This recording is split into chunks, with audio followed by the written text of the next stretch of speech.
keinginan kalian untuk membuat kelas ini lebih baik. Ya, silakan ditulis. Jangan boleh robekan ya.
Biar kelas ini aman, nyaman, bagaimana keinginan kalian.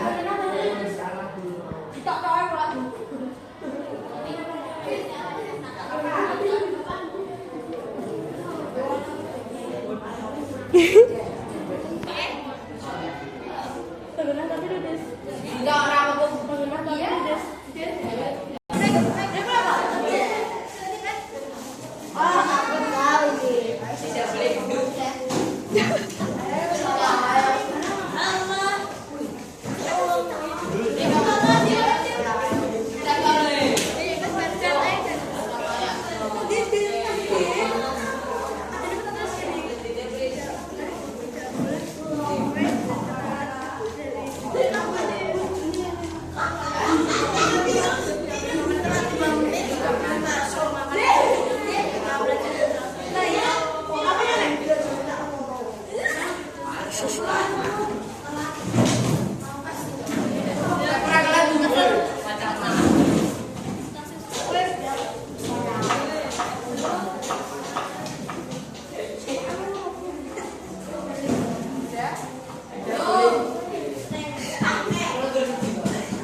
dan minum di kelas, positifnya bagaimana? Boleh makan di kelas. Makan dan minum di luar. Nah, di luar ada posisi, servis ya.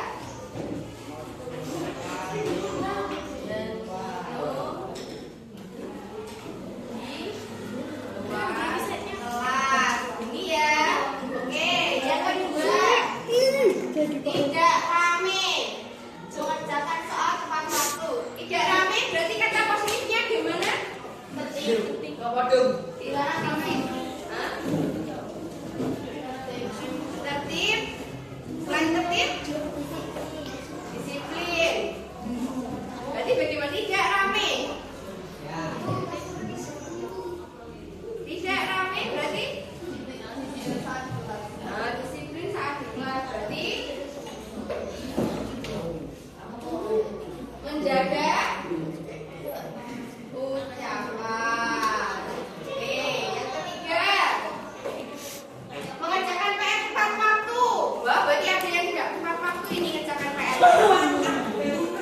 Mengerjakan PR tepat waktu? Tidak positif? Tidak ya. Tepat waktu. Pintar dong.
silakan agak rapi.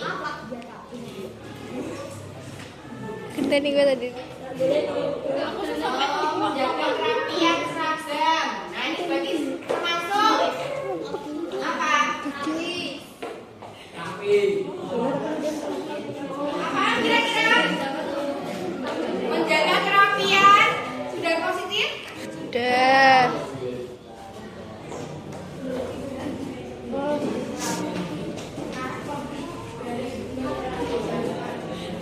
Berpakaian sopan dan rapi.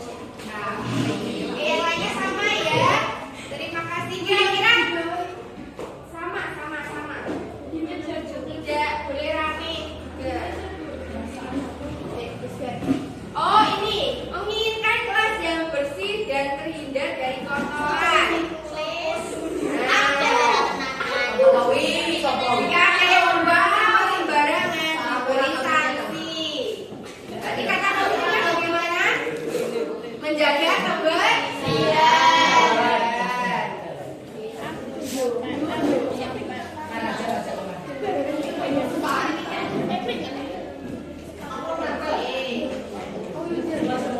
Tidak boleh lambat masuk.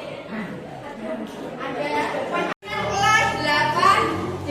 Yang pertama makan diminum di luar kelas. Yang kedua menjaga ucapan. Yang ketiga tepat waktu. Yang keempat memakai sepatu dan sekolah. Yang kelima janjian tidak berlebihan. Yang keenam berpakaian sopan dan rapi. Yang terakhir menjaga kebersihan. Terima kasih kalian sudah membuat kesepakatan.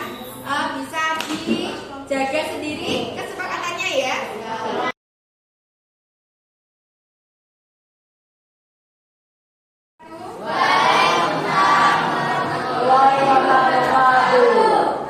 Karena kita ingin membuat kelas kita lebih baik, maka ini kita akan membuat keyakinan kelas. Apa ya keyakinan kelas itu? Nah, keyakinan kelas itu adalah nilai-nilai kebajikan yang akan kita sepakati bersama, itu yang dinamakan keyakinan kelas. Tujuannya untuk apa? Membuat kelas lebih kondusif. Oke, silakan bisa dikeluarkan unek-uneknya biar kelas ini lebih kondusif atau lebih baik. Nah, kalian inginkan kelas yang seperti apa? Silakan tulis.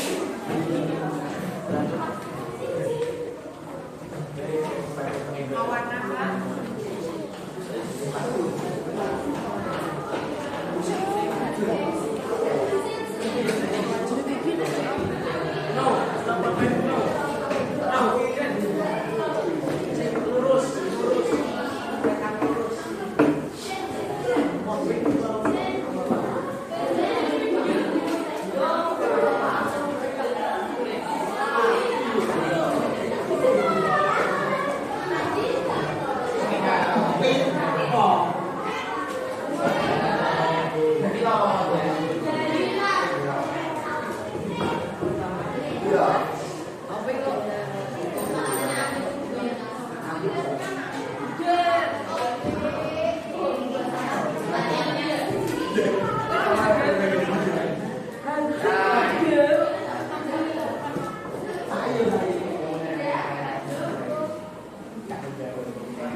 Pinginnya kelasnya seperti apa?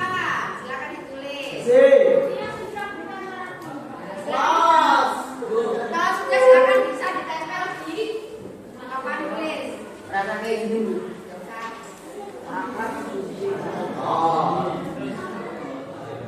Terus ini aja. Kelas boleh banget. Ya sudah bisa ditempel di depan.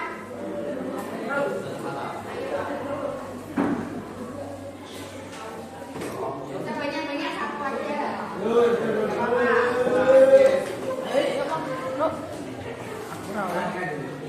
Aku bikin puas.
Mencatat kelas dengan warna yang indah. Mengetik kelas. Kelas yang bersih. Kelas yang bersih. Yang bersih. Menjaga kebersihan kelas. Piket kelas berjalan dengan baik. Kelas bersih tidak kotor. Ingin kelas yang bersih. Harus bersih. Kelas bersih. Bersih dan rapi. Kelas yang bersih juga. Oh, membayar kas katanya. Kelas yang bersih, bersih. Tidak merusak fasilitas. Bagus dan bersih. Bersih dan tertib. Bersih kan? Nah, kita tes ya salah satu ya. Nah, kita tidak ulang dari pelajaran yang kedua. Tidak, tapi mana? Tidak ramai. Kita buat kalimat positif. Bagaimana? Kalau tidak ramai. Senyap. Menjaga keramaian. Menjaga keramaian. Tidak ramai berarti Menjaga kesenyapan.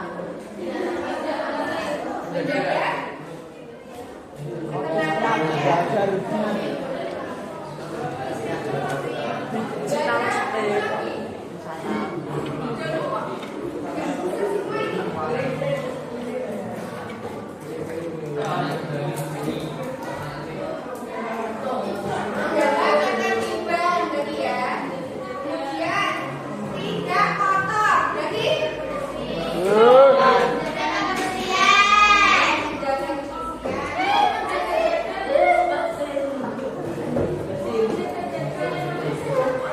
Tadi kebanyakan kebersihan ya. Ramai bersih jangan. Kebersihan.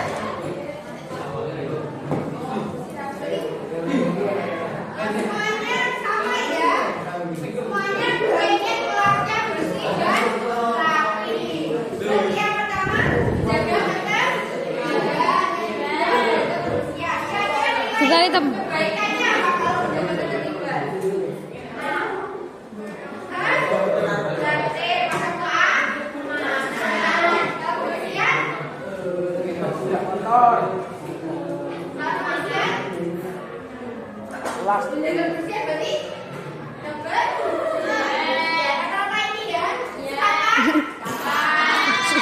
Jadi warga bisa kita asli ke warga yang sama Sam. bawahnya.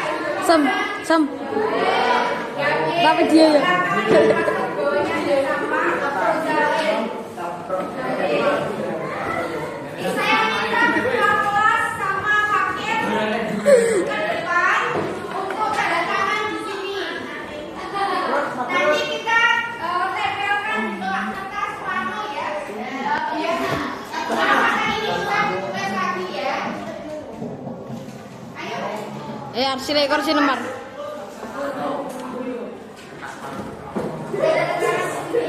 Tarik.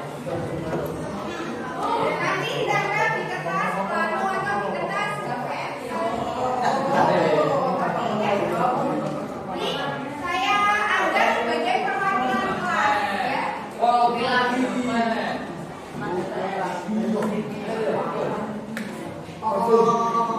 terima kasih.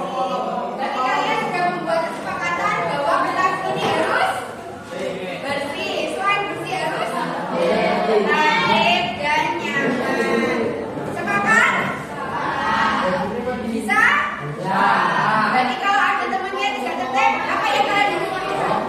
Oke, menegur bisa. Bisa ya? Oke, terima kasih sudah membuat kesepakatan kelas pada hari ini. Berarti saya tidak mau melihat kelas ini kok. Ya, dari saya cukup saya ini. Wassalamualaikum warahmatullahi wabarakatuh.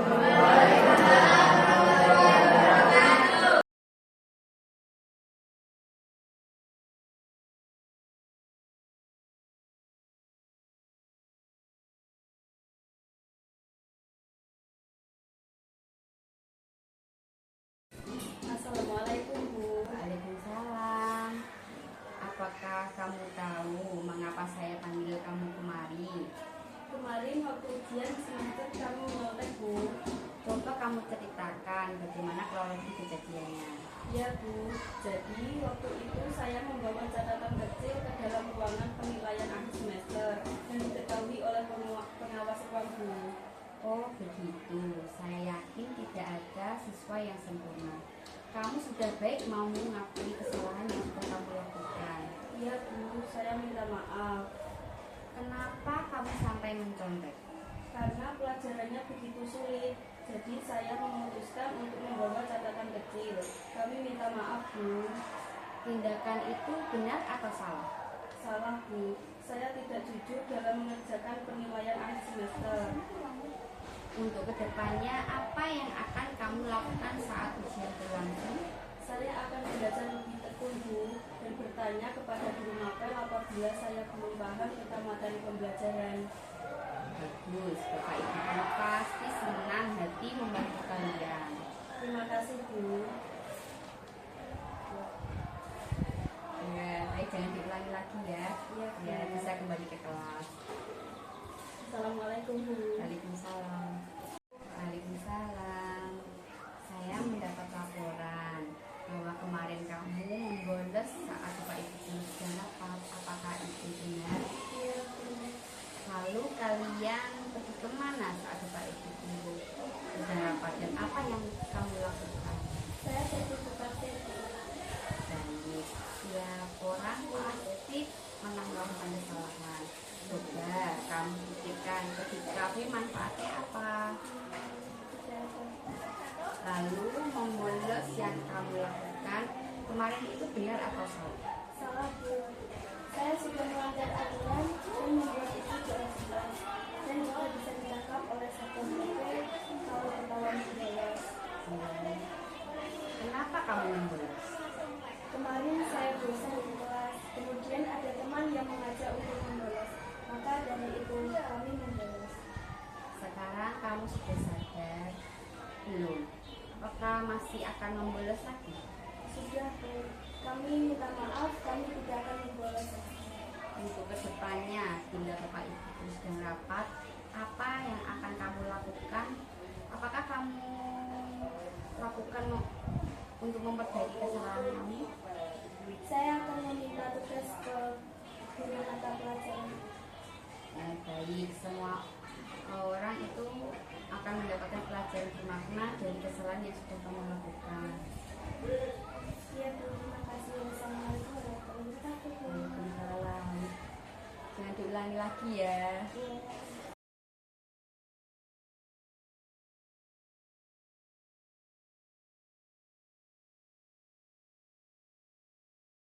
Ya, assalamualaikum warahmatullahi wabarakatuh. Ampun Bapak Ibu mengganggu waktunya sebentar. Di sini saya hanya menyampaikan tugas dari saya mengenai penyebaran pemahaman dan penerapan pengalaman budaya positif. Mohon maaf sebelumnya, di sini saya tidak bermaksud untuk menggurui. Saya hanya menyebarkan pengalaman yang saya dapatkan dari pendidikan guru penggerak. Nah, dari sini yang akan kita bahas mengenai budaya positif. Budaya positif itu apa? Budaya positif itu merupakan perwujudan dari nilai-nilai atau keyakinan universal yang diterapkan di sekolah. Berarti mengenai keyakinan universal itu maksudnya nilai-nilai kebajikan yang harus kita tanamkan pada mungkin Bapak Ibu guru, tendik maupun peserta didik seperti itu. Nah, di konsep budaya positif itu ada konsep inti. Ada beberapa yang di sini. Yang pertama perubahan paradigma belajar, yang kedua disiplin positif, yang ketiga kebutuhan dasar manusia, keempat motivasi perilaku manusia, yang keempat posisi kontrol guru, keyakinan kelas, dan terakhir segitiga restitusi. Lanjut.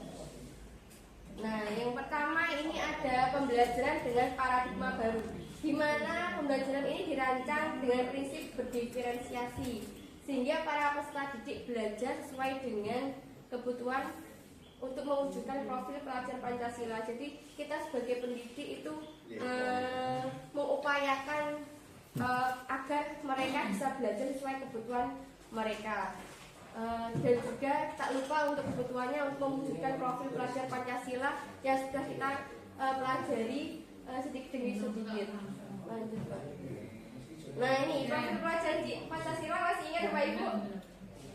Nah, yang pertama ada beriman, bertakwa kepada Tuhan Yang Maha Esa dan berakhlak mulia. Yang kedua, berkebinekaan global, mandiri, gotong royong, bernalar kritis. Masih ingat lagunya? Kita coba bareng-bareng ya Pak Ibu, biar tidak ngantuk. 1, 2, 3. Belajar Pancasila, beriman dan bertakwa pada Tuhan Yang Esa dan berakhlak mulia, berkebinekaan global, yang mandiri, kreatif dan bernalar kritis. Sekali lagi. Ya, sekali lagi. Pak. Bu Siti mungkin bisa masih ingat gerakannya atau Bu Nova? Bu Eni, gerakannya sudah lupa gerakannya. Sekali lagi Pak Ibu. Ya. Oke, 1, 2, 3. Belajar Pancasila, beriman dan bertakwa pada Tuhan Yang Esa, akhlak mulia, berkebinekaan global, berlayang mandiri, kreatif dan bernalar kritis. Tepuk tangan. Luar biasa. Nah, ini sebenarnya kita kalau pembelajaran itu harus berpusat pada mood sekarang Pak Ibu ya, dan disesuaikan dengan zamannya. Sekarang guru itu tidak zaman, sudah nggak zaman kalau menerangkan di depan terus menerus sampai pelajaran terakhir. Tapi identiknya sekarang murid yang harus berekspresi sesuai dengan kodratnya. Kalau sekarang mereka senangannya HP, mungkin kita bisa memfasilitasi apa yang mereka butuhkan seperti itu. Lanjut. Nah, yang kedua ada disiplin positif. Apa itu disiplin positif? Pembiasaan hal yang baik mencakup sikap, perilaku maupun tutur kata oleh seluruh warga sekolah. Ya, ini terutama bagi siapa? Bagi murid untuk berkembang menjadi pribadi yang kritis, mandiri dan bertanggung jawab. Nah, ini yang perlu kita tanamkan. Nah, lanjut Pak. Nah, disiplin positif itu kita sebagai pendidik tujuannya untuk apa? Menciptakan peserta didik yang memiliki disiplin diri sehingga mereka berperilaku menjadi kepada nilai-nilai kebijakan universal. Nah, tadi kebijakan nilai-nilai kebajikan universal tadi contohnya seperti pada profil pelajar Pancasila itu juga termasuk nilai-nilai pada kebijakan universal. Nah, ini yang perlu kita tanamkan pada peserta didik dan memiliki motivasi diri untuk menuju perubahan perilaku ke arah yang lebih baik, bukan karena paksaan. Berarti mereka harus timbul dari dalam diri mereka sendiri. Lanjut. Nah, ini kebutuhan dasar. Yang ketiga, kebutuhan dasar manusia. Kita kan sebagai manusia pasti memiliki kebutuhan dasar yang merupakan suatu yang kita lakukan untuk mendapatkan apa yang kita inginkan. Pasti kita punya keinginan untuk memenuhi kebutuhan dasar kita. Seluruh tindakan yang kita lakukan itu pasti memiliki tujuan seperti itu. Nah, kebutuhan itu apa saja? Yang pertama, kebutuhan bertahan hidup, seperti makanan. Nah, kalau kita sekarang siang-siang mungkin kita butuh makan, butuh minum, butuh baju baru. Kalau mungkin bapak ibu guru atau yang ibu-ibu mungkin pengen hasil yang bagus, pengen sepatu bagus. Nah, itulah kebutuhan, memang kebutuhan dasar manusia yang pertama. Yang kedua, kasih sayang dan rasa diterima, dimana ini pengen dipedulikan, pengen berbagi, kerjasama, menjadi bagian dalam kelompok. Misalkan, saya pengen disayang, diterima. Oh ya. Misalkan disayang, disayang cinta gitu enggak, tapi saya di SMP 2 ini perlu diterima dengan baik, bukan untuk kita dihormati tidak, tapi bagaimana menimbulkan kerjasama yang baik, mungkin seperti itu. Ya, kenyamanan betul. Nah, nggak dimusuhi gitu loh Bu maksudnya ya. Terus yang ketiga ada penghargaan. Nah, contohnya harga diri, keinginan untuk dianggap pemimpin, berprestasi dan di dunia. Bukan berarti misalkan contoh saya ikut CGP, bukan berarti saya pengen dihargai, tidak. Tapi di sini saya ingin mengembangkan diri saya sendiri. Bagaimana tuh saya bisa menjadi tauladan bagi murid saya, bisa mengembangkan, bisa belajar ke anak untuk pengembangan diri saya yang berpusat pada mereka seperti itu. Bukan karena Bu Santi ini gini, tidak. Keinginan itu timbul dari dalam diri kita. Nah, yang selanjutnya kebebasan. Kita butuh kebebasan ya, seperti mandiri, memiliki pilihan, mencoba hal baru dan mampu mengendalikan arah dirinya. Nah, ini seperti yang saya lakukan. Saya juga butuh kebebasan. Mandiri dalam arti mungkin saya pengen belajar secara mandiri, tidak bergantung pada orang lain. Saya juga punya pilihan. Berarti kalau saya ikut belajar, berarti itulah pilihan saya. Terus yang terakhir kesenangan. Nah, ini pasti kita semuanya butuh senang, ingin bermain, humor, tertawa bersama, itu juga termasuk kebutuhan dasar kita. Lanjut. Ya, itu saya Pak, itu mohon maaf, itu kebutuhan dasar saya karena humor atau tidak tegang seperti itu deh. Terus motivasi perilaku manusia. Yang pertama, setiap makhluk hidup kita kan ada punya perilaku sendiri. Yang pertama untuk menghindari ketidaknyamanan atau hukuman. Kalau kita melakukan sesuatu, kalau kita merasa tidak nyaman, pasti kita akan menghindar dari semua itu. Terus yang kedua, untuk mendapatkan imbalan atau penghargaan dari orang lain. Mungkin ada yang seperti itu, pengen sesuatu itu kalau ada imbalannya, pengen sesuatu kalau nanti ada penghargaannya, hadiahnya.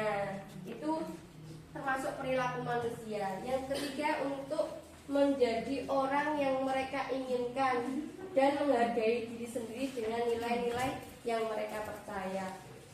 Ini yang mungkin yang kita lakukan. Saya yakin Bapak Ibu Guru itu motivasi perilakunya seperti itu, ingin menjadi yang kita harapkan sesuai dengan harapan kita sendiri. Lanjut. Nah, ini selain motivasi itu ada hukuman dan konsekuensi. Nah, ini mohon maaf, ini yang mungkin saya sendiri sering lakukan kepada anak-anak mengenai hukuman maupun konsekuensi. Ternyata hukuman dan konsekuensi itu tidak sama. Kalau hukuman itu cenderung tidak terencana dan tiba-tiba. Anak dan murid tidak tahu apa yang akan terjadi dan tidak dilibatkan, itu kalau hukuman. Tapi kalau sedangkan konsekuensi itu anak-anak dilibatkan dalam membuat sebuah konsekuensi, harus dibahas dan disetujui, itu kalau konsekuensi. Lanjut Pak. Nah, ini bisa kalau konsekuensi biasanya sudah ada hubungan kita dengan murid atau kita dengan Bapak Ibu Guru seperti itu. Nah, ini ada soal kira-kira hukuman atau konsekuensi. Yang pertama gini, lari mengelilingi lapangan basket 2 kali karena terlambat hadir di sekolah. Kira-kira hukuman atau konsekuensi? Hukuman. Oke, terima kasih. Yang kedua, membersihkan coretan yang dibuat di meja tulis. Membersihkan coretan yang ada di meja tulis. Konsekuensi. Baik, betul Bapak Ibu Guru. Yang terakhir, berjemur di lapangan basket pukul 12 siang karena mengobrol dengan teman. Hukuman. Nah, kalau hukuman itu sifatnya otodidak ya. Tapi kalau konsekuensi kita punya kesepakatan dengan murid. Lanjut. Nah, ini dihukum oleh penghargaan. Kok aneh ya? Padahal dapat penghargaan tapi kok dihukum. Maksudnya seperti ini. Penghargaan maupun hukuman adalah cara-cara mengontrol perilaku seseorang yang menghancurkan potensi untuk pembelajaran yang sesungguhnya. Jadi kalau kita memberikan sesuatu kepada anak secara terus-menerus, itu bisa dikatakan penghargaan yang menghukum. Jadi itu tidak tidak dianjurkan. Tapi kalau kita memberikan penghargaan, sifatnya tidak berlanjut atau tidak ada keberlanjutan, mungkin itu diperbolehkan. Tapi kalau misalkan saya setiap hari ngasih ke anak sebuah penghargaan, kok misal ini nggak ngasih lagi, nah itu yang tidak dianjurkan. Akhirnya mereka melakukan sesuatu itu terpaksa karena dia menginginkan hadiahnya itu, karena ingin diberikan penghargaan, tidak muncul dari dalam dirinya sendiri. Itulah yang dinamakan dihukum oleh penghargaan. Tapi kalau kita dikasih sebuah namanya penghargaan, tapi tidak sifatnya tidak terus menerus, itu baru dianjurkan atau diperbolehkan. Nah itu yang dihukum oleh penghargaan, maksudnya seperti itu. Lanjut.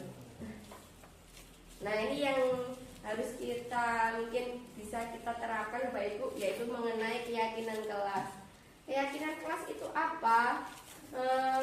Kesepakatan kelas yang diyakini bersama guru dan murid dengan harapan dapat meningkatkan kedisiplinan.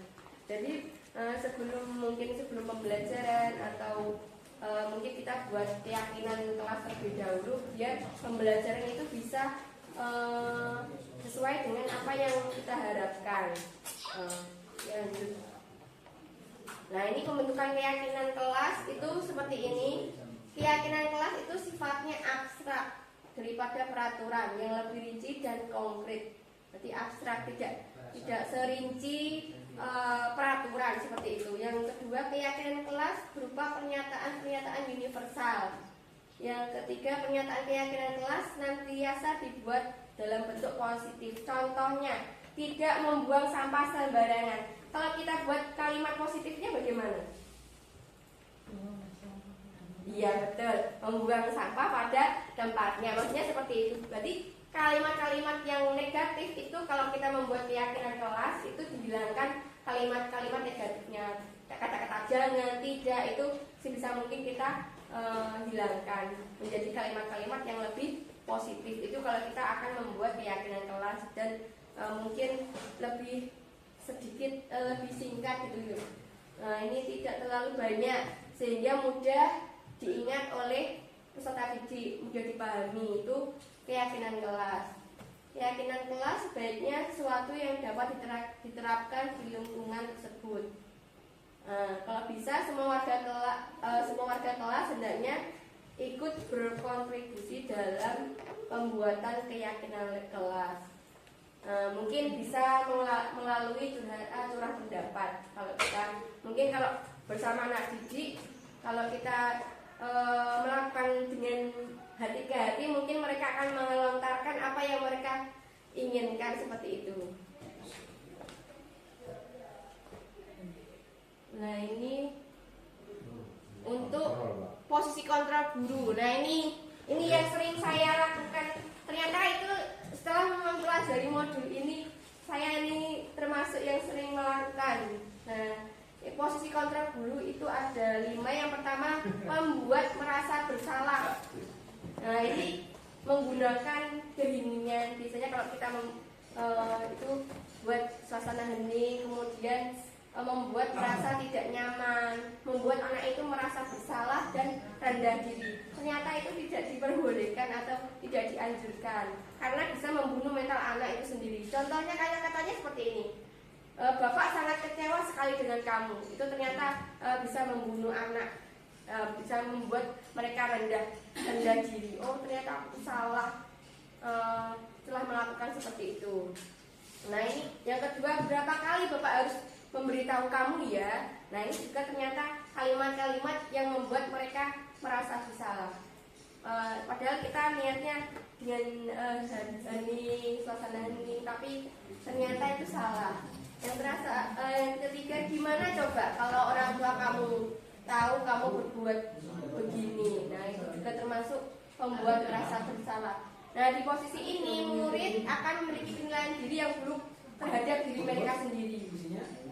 tidak bahagia dan telah mengecewakan orang-orang yang dikecewakan. Mungkin kalau kita sebagai guru, mungkin mereka akan merasa telah mengecewakan kita sebagai gurunya.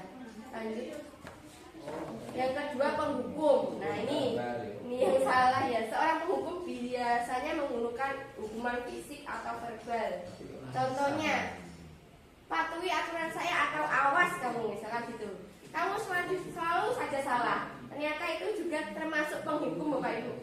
Berarti kita tidak dianjurkan. Pasti selalu kamu selesai yang terakhir duluan. Ini mungkin yang sering kita tidak sengaja berucap seperti itu, ternyata itu termasuk penghukum bagi peserta didik. Ciri khasnya itu seperti ini, nada suaranya itu tinggi, bahasa tubuhnya melotot, jari-jarinya menunjuk-nunjuk. Ternyata kita kalau menunjuk ke anak itu tidak diperbolehkan. Kamu, selalu kamu. Nah itu tidak boleh. Sebisa mungkin kita hindari. Selanjutnya Pak.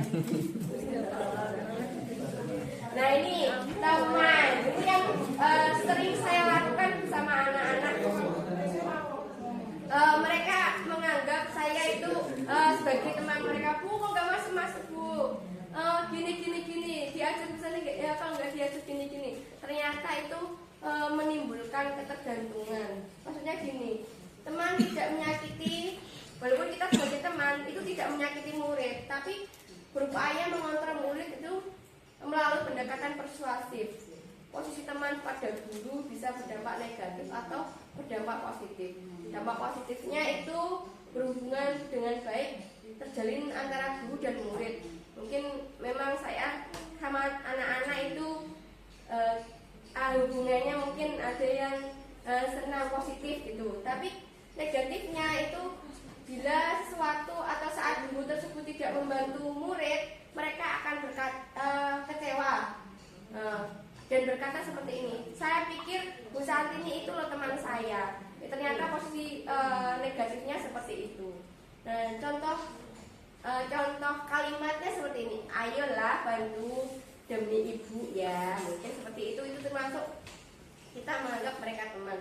Ya sudah, kali ini tidak apa-apa, nanti Bapak bantu atau Ibu bantu bereskan. Kan otomatis mereka menganggap itu ketergantungan antara kita, menganggap mereka itu dekat gitu. Padahal sebenarnya itu kalau dampak negatifnya itu ada, membuat mereka ketergantungan terhadap kita.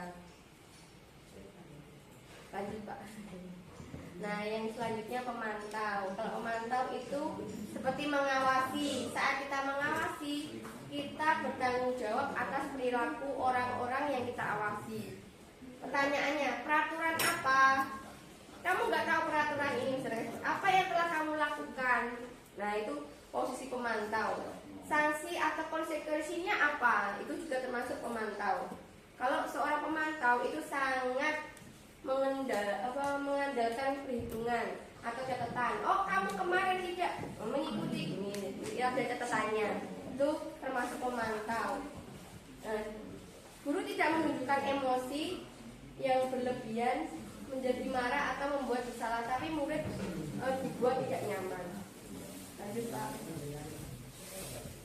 Nah, yang selanjutnya ini yang disarankan, yaitu kita sebisa mungkin menjadi manajer bagi peserta didik. Posisi di mana guru berbuat sesuatu itu bersama murid, mempersilahkan murid untuk mempertanggungjawabkan apa yang mereka lakukan atau perilakunya, seperti itu. Mendukung murid agar dapat menemukan solusi atas permasalahannya. Jadi kita tidak sebagai teman, tapi kita kalau bisa sebagai manajer, pasti harus menemukan solusi. Kalau dia punya masalah, bisa mungkin kita bantu bagaimana permasalahan itu bisa terselesaikan atau menemukan solusinya. Contohnya, apa yang kita yakini, apakah kamu meyakininya?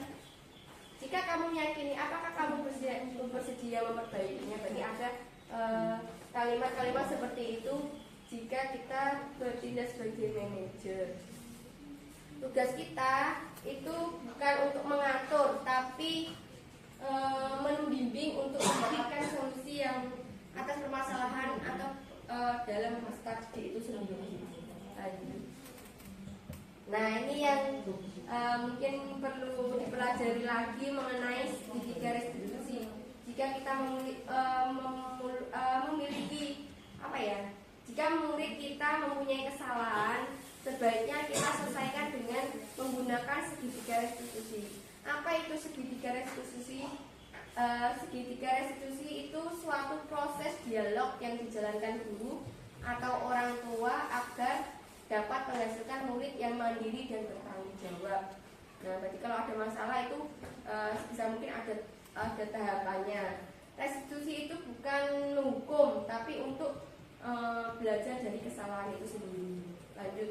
Nah, di segitiga restitusi itu ada 3 tahapan. Yang pertama ada menstabilkan identitas. Jika anak berbuat salah, maka ada kebutuhan dasar mereka yang tidak terpenuhi. Misalkan anak membuat ulah, berarti ada kebutuhan dasar mereka yang tidak terpenuhi. Misalkan tadi kan kebutuhan kita ada yang ingin disayang. Nah, mungkin anak-anak melakukan sesuatu ingin diperhatikan gurunya seperti itu. Jadi langkah yang pertama kita harus menstabilkan identitas dulu, buat mereka nyaman, biar mereka kalau sudah nyaman mereka akan berbicara atau ngomong tentang kesalahannya yang sudah mereka perbuat. Contohnya kalimatnya seperti ini, berbuat salah itu tidak apa-apa. Nah, berarti kan kalau mereka sudah cerita, kita bilang berbuat salah itu tidak apa-apa. Nah, itu termasuk menstabilkan identitas. Kemudian tidak ada manusia yang sempurna, itu juga termasuk menstabilkan identitas. Yang selanjutnya, yang kedua adalah validasi tindakan yang salah. Nah, kalau menurut teori, semua tindakan manusia baik buruknya pasti memiliki maksud atau tujuan.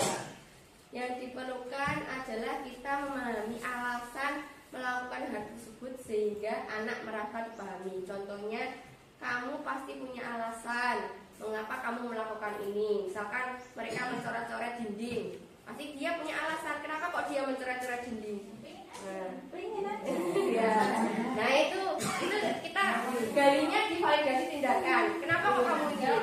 Mungkin karena dia punya keinginan tadi, kebutuhan dasar kita kan banyak. Mungkin kalau misalkan anak membuat ulah, bajunya dicoret-coret, mungkin ada kebutuhan dasarnya yang ingin dibelikan baju baru, atau kebutuhan dasar atau yang ingin keinginan tersebut, ingin dibelikan baju, makanya dia dicoret-coret. Nah, kita bisa tanya pada validasi tindakan yang ini. Kemudian yang terakhir ini ada menanyakan keyakinan. Tadi kan sudah kita validasi kenapa dia melakukan kesalahan-kesalahan. Yang terakhir ini kita tanyakan keyakinannya. Kalau kamu mencoret tembok misalkan, apa yang akan kamu lakukan? Misalkan untuk biar tidak tembok ini biar bersih atau seperti itu. Nah, jadi kita harus punya kesepakatan antara kita dan murid. Kamu pengen jadi seperti apa? Kok kamu bertengkar dengan teman-temanmu? Nah, itu juga termasuk menanyakan keyakinan. Kenapa kok dia tadi?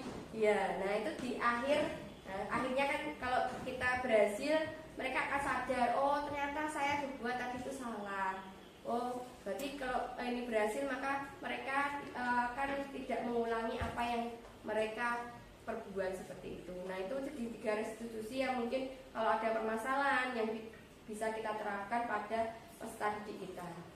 Baik Bapak Ibu, berikut ini selanjutnya yaitu mengenai contoh bagaimana penerapan dalam segitiga restitusi.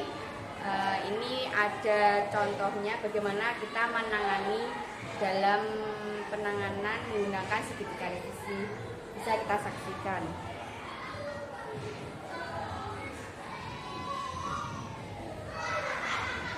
Mohon maaf sambil loading ya. Jadi nanti ketika penerapannya ini menggunakan 3 segitiga restitusi. Monggo kita saksikan bersama.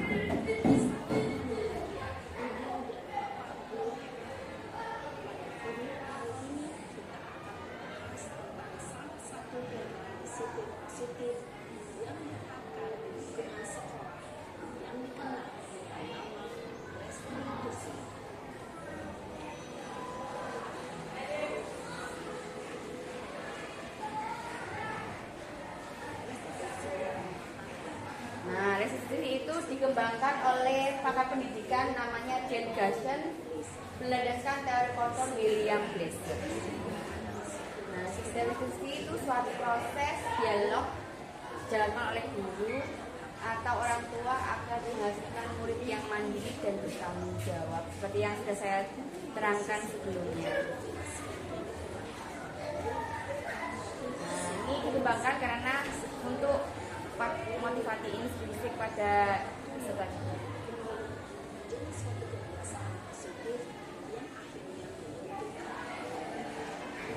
Nah, kebiasaan itu, ada 3 langkah kita restitusi.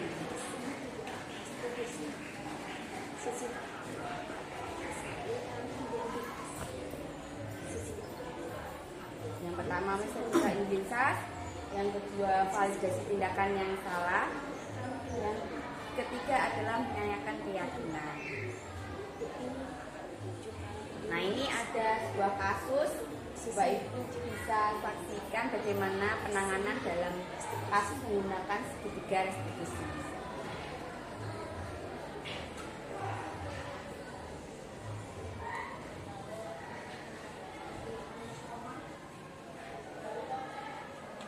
Sambil lihat teksnya ya Bapak Ibu, soalnya kurang terdengar. Ini tahap menstabilkan identitas.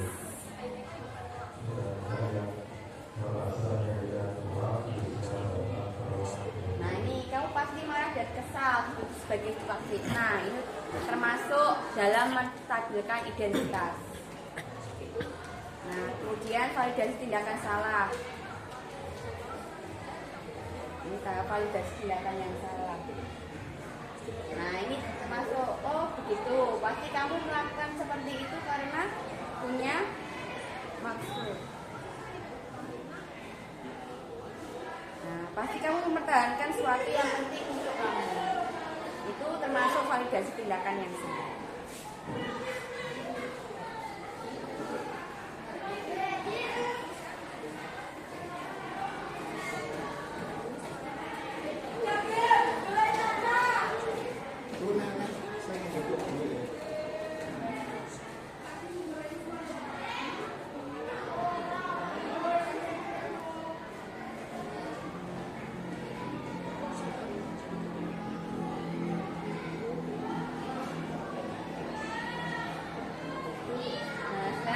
Keyakinan ya, termasuk ini langkah-langkahnya.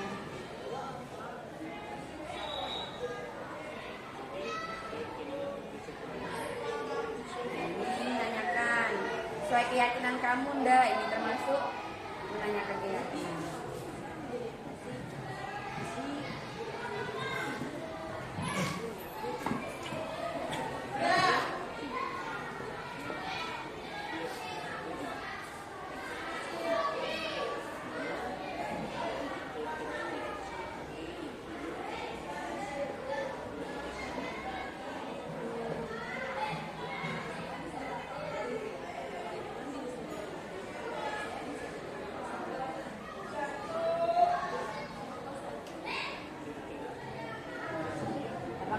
Dia memperbaiki masalah ini, nah ini termasuk menanyakan keyakinan.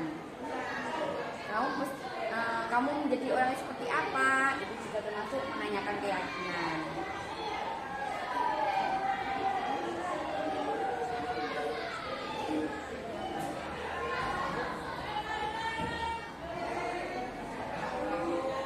Nah, bagaimana kamu memperbaiki masalah ini? Ini juga termasuk menanyakan keyakinan pada anak. Nah, dari video tadi itu contoh dari posisi manajer kita sebagai seorang guru menggunakan penerapan segitiga restitusi. Nah, kita bahas satu persatu nih.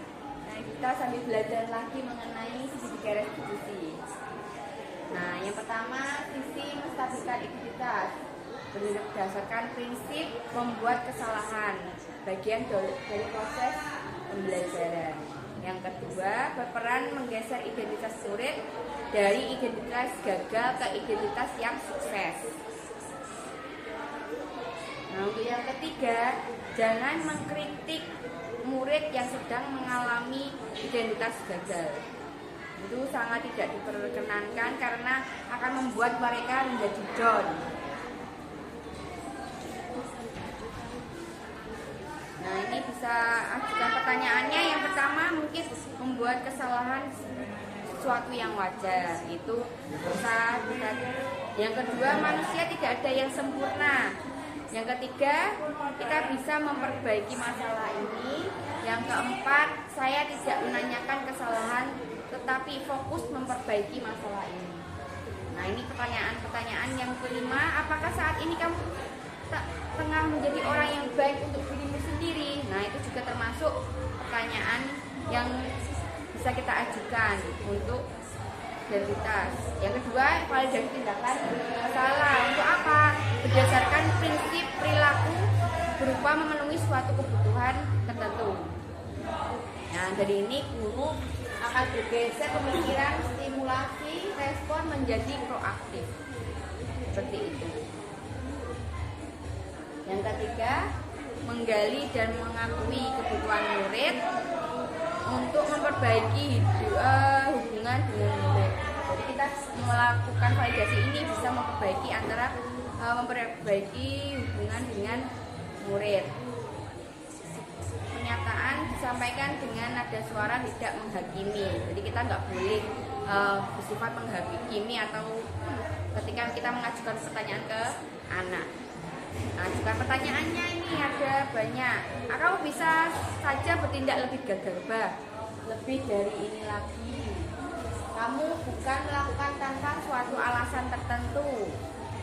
Kamu melakukan karena mempertahankan sesuatu yang penting bagimu. Nah, ini yang terakhir, yaitu menanyakan keyakinan. Yang pertama, teori kontrol menanyakan bahwa pada dasarnya kita termotivasi secara intrinsik. Jadi mereka setelah kita menanyakan keyakinan, mereka bisa mengontrol dirinya dan bisa termotivasi secara dari dalam, dari intrinsiknya. Nah, saat perilaku telah divalidasi dan identitas sukses setelah tahun, maka murid tetap siap mengaitkan keyakinan dengan tindakan yang salah. Jadi seperti itu. Nah, pertanyaannya, contoh, sebagai keluarga atau kelas, apa yang kita yakini? Yang kedua, nilai-nilai apa yang telah kita sepakati? Yang ketiga, seperti apa gambaran sebuah kelas yang ideal bagi kamu? Nah, ini pertanyaan-pertanyaan yang mungkin kita bisa ajukan ke murid ketika mereka melakukan salah. Nah, yang hal-hal yang perlu diperhatikan itu juga, yang pertama, perilaku yang salah perlu dikaitkan dengan nilai-nilai atau keyakinan yang telah disepakati atau dituju, seperti itu. Yang kedua, mungkin kestabilan orang yang melakukan kesalahan untuk memperbaiki masalah. Dan yang ketiga, pemecahan masalah sebisa mungkin relevan atau memiliki hubungan dengan masalah yang ada. Keempat, perlu adanya suatu usaha perbaikan dari pihak yang membuat kesalahan. Yang kelima, perlu dikasihkan waktu dari pihak yang berbuat kesalahan. Seperti itu. Nah, dengan kita memahami segitiga restitusi, maka diharapkan guru dapat menerapkan kepada siswa yang mungkin melakukan kesalahan, membuat mereka lebih percaya diri, bertanggung jawab, dan mandiri. Nah, ini contoh dari segitiga restitusi dan penerapannya dalam kehidupan sehari. Semoga kita bisa menerapkannya di kehidupan sehari-hari. Permasalahan ringan itu tidak perlu menjalankan segitiga restitusi secara berurutan, tapi bisa dengan menanyakan keyakinan, dengan mengajukan pertanyaan yang bermakna. Semoga kita bisa mengharapkan murid yang menjadi puas secara pribadi, membuka wawasan murid yang menyelesaikan masalahnya, jadi tidak menjadi momok bagi dirinya, semoga bisa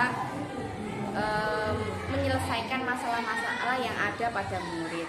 Nah, ini demikian video yang diterapkan pada segitiga restitusi. Demikian yang dapat saya sampaikan. Saya akhiri. Wassalamualaikum warahmatullahi wabarakatuh. Waalaikumsalam warahmatullahi wabarakatuh.